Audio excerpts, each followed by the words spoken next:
Good evening. Thanks again for coming on to my channel. This is Ziainspirations. So I'm coming to you tonight to talk a little bit more about, ties in a little bit more with that self-care talk that we've talked about in the past, but more gears towards like your personal perspective.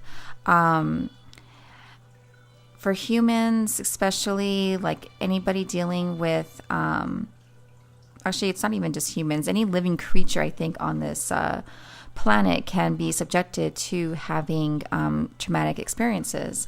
And depending on how severe or even how minimum, depending on the situations, they can leave, some presence with that person moving on forward. And so one phrase that a lot of people know about, its abbreviation is PTSD, which is like post-traumatic stress syndrome. And a lot of it's geared towards, with military, ex-military veterans, people that have been under a lot of stress in dealing with having to fight for their lives, seeing their friends wounded or unfortunately if, killed, and just the list can go on and on and on.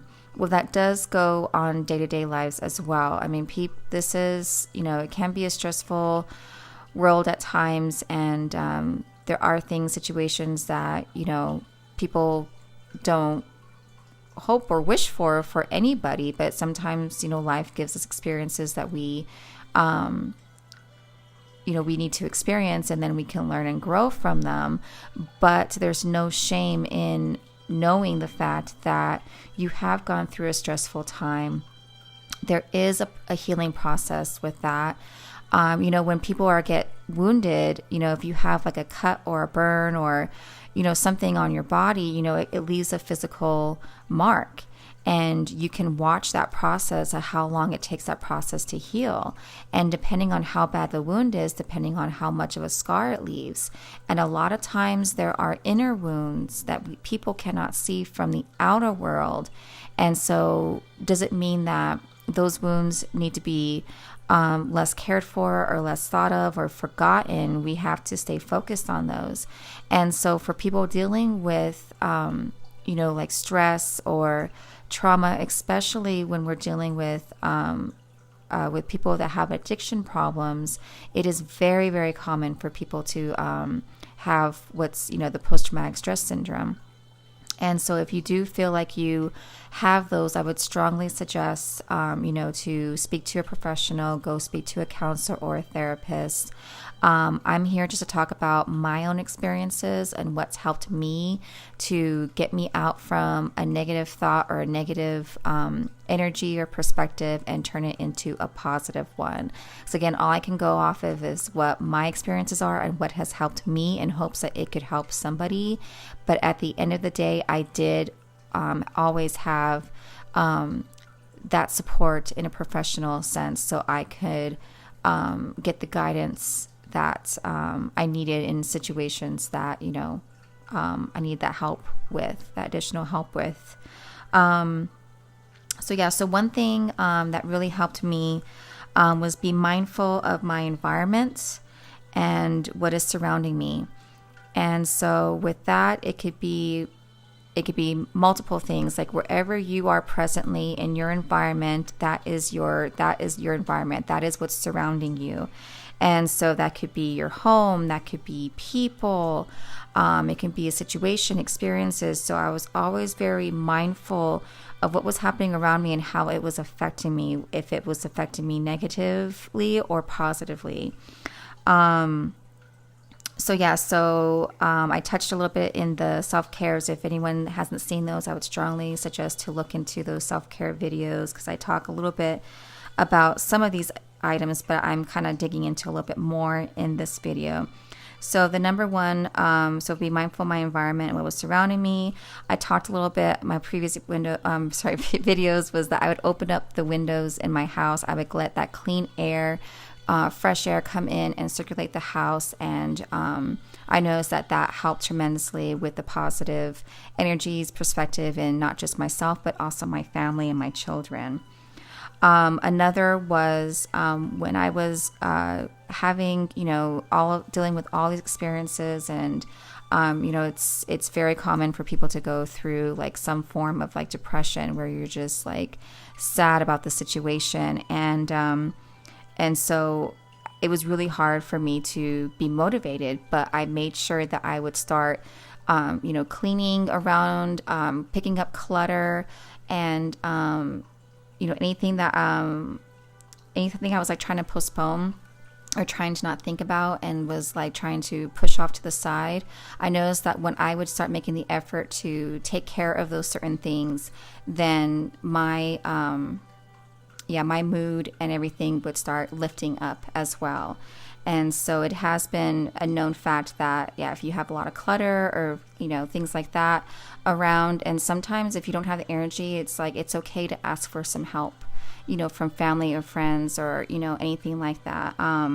Don't ever feel hesitant to ask for that help.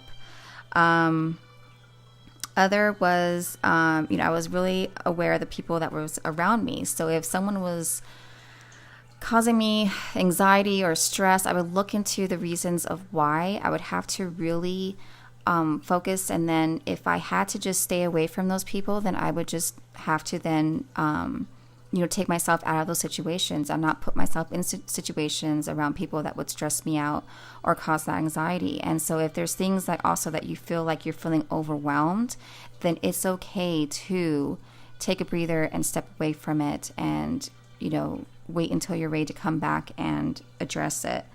At least that's what helped with me.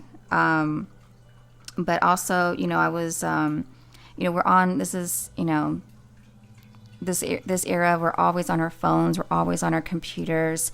And so it's so easy to have something come up into, like, if you're on social media and come up to your feed and to have like a reaction with it. So with that, I would be very aware of like, okay, if this is a positive reaction, it's a negative reaction. Okay, then I'm going to have to assess and see if this is something that I want to keep. So there were pages, there were people that I would end up unfollowing if it was causing a negative experience for me. And so, and there were people in my life that I did eventually have to cut out of my life. I mean, it got to the point where, people come in our lives for different reasons, and I had to accept the fact that the reasons why these people were in my life were no longer. And so to flip that, then I started to try and focus in on people that I did want to attract to, like the type of mindset or energy or the people that I did want a positive influence in my life. I would try to attract that way rather than the negative way. And the same with my social media. I would start following pages that just had positive affirmations. Like there was, I think it was the Power of Positivity page. I love that page, where they post like positive affirmations, word affirmations all the time. And so, just having that always that, if you want positive, you have to look and stay with positive, And then, just any other negative influences, whether it was,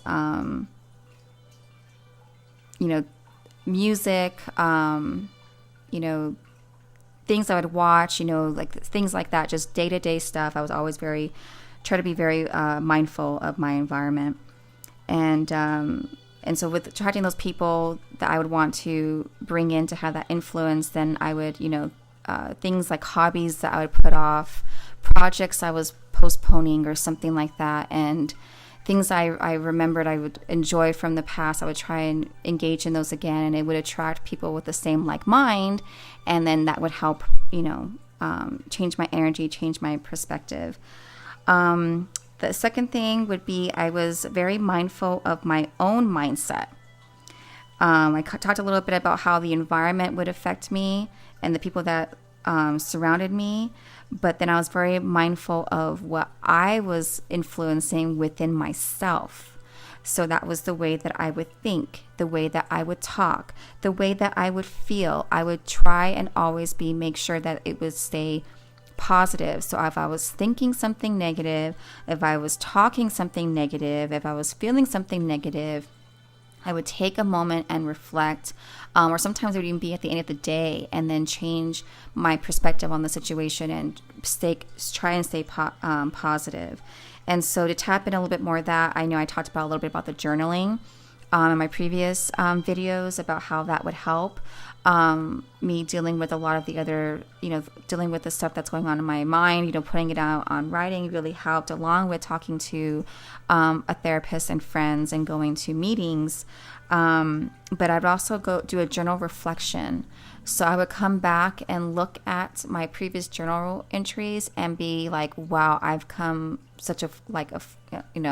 I would praise myself for how far I've come from where, some of the times it was like from the beginning of the journals, and as I would read them, it would I would see and I would notice the shifts, like in my minds and stuff. And then it also would show like when I was being negative, okay, well, maybe this way I can treat this situation differently, so I wouldn't have that reoccurring in a sense. Another, if it was really hard for me to change the positive perspective in how I thought, talked or felt, then I would then make a grateful, thankful list.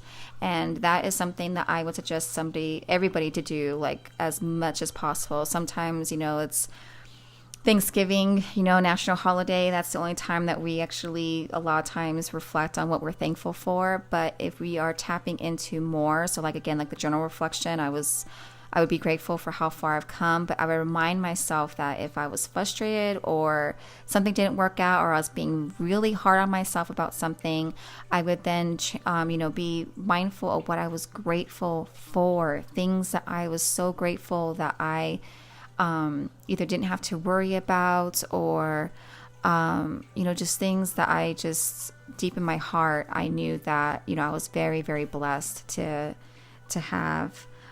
So yeah, writing down a grateful list was a great one. But again, if it's on the flip side of that, the journaling helped with writing down anything like bad or angry or, stuff like that. But then there were some times when it was like, I don't want to put so much energy on that, but I still need to get it out.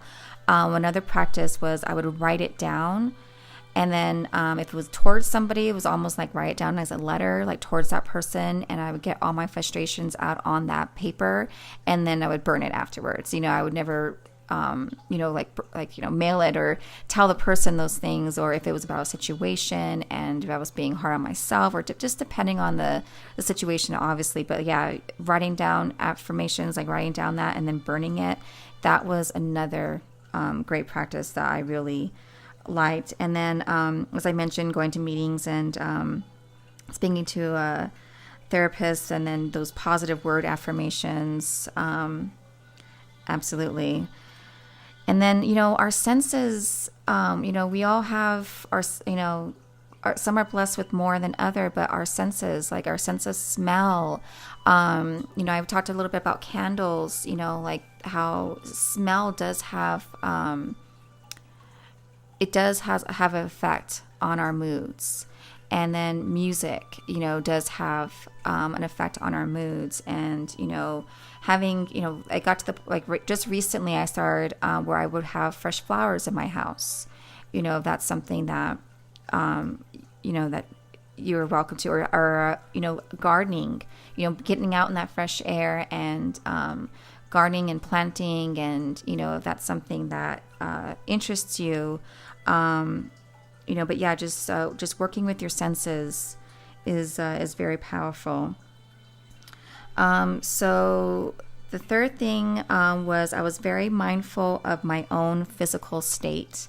So I talked a little bit about how, like when everything was coming down, it was to the point where I was taking every day by day, and it's just a matter of just making sure that my kids and I were fed, and I made sure that I was keeping with my hygiene. And that is statistically fact, everyone, like scientists and everyone, they know that, and actually, like if you are into those, what's the show? Oh, Walking Dead, like with the zombie I remember that first, I think it was the first season or second season, when they go to that one facility, and just the fact that they were able to take a shower, how that changed their moods. Like everyone was just smiling and happy.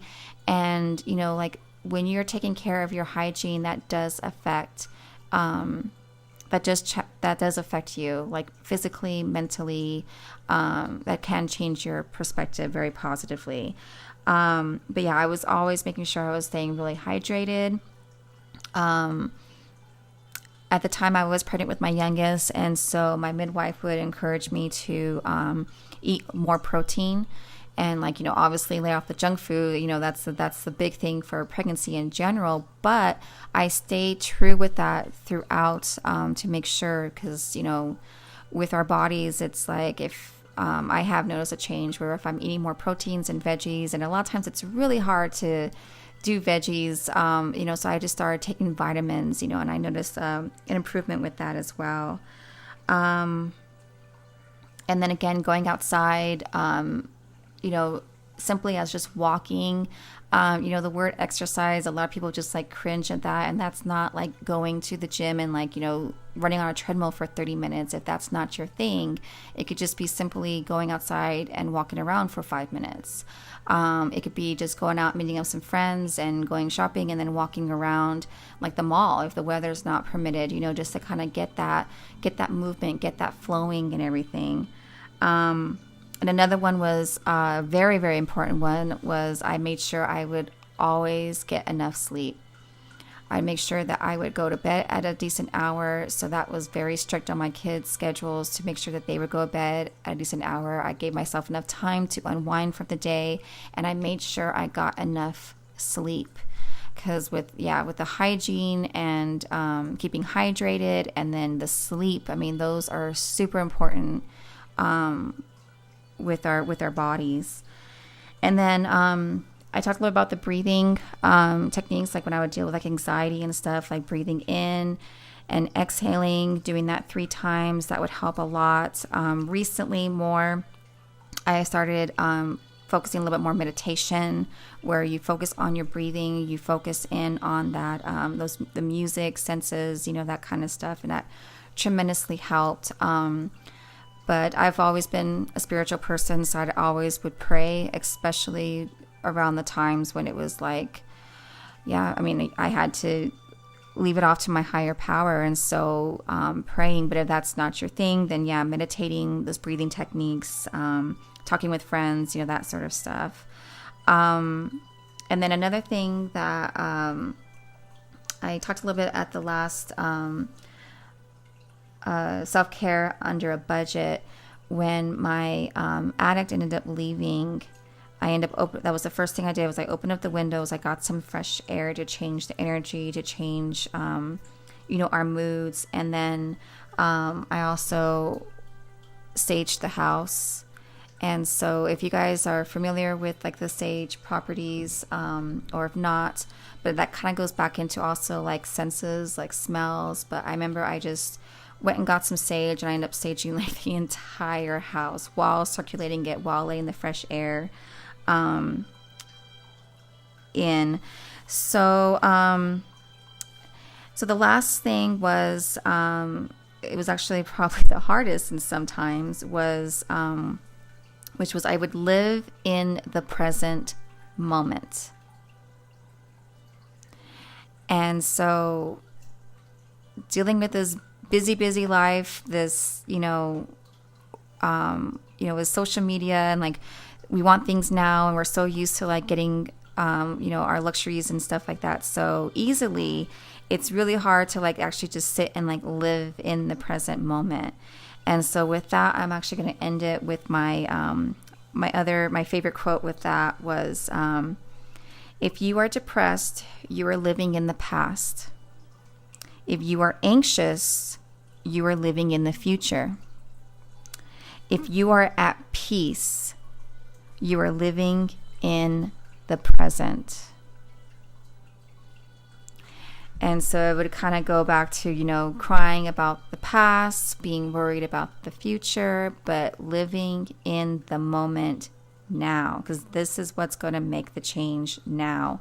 And one thing that would help me was the fact that, I have 3 little ones I mentioned before, and any parent would talk about, like, how quickly kids grow up.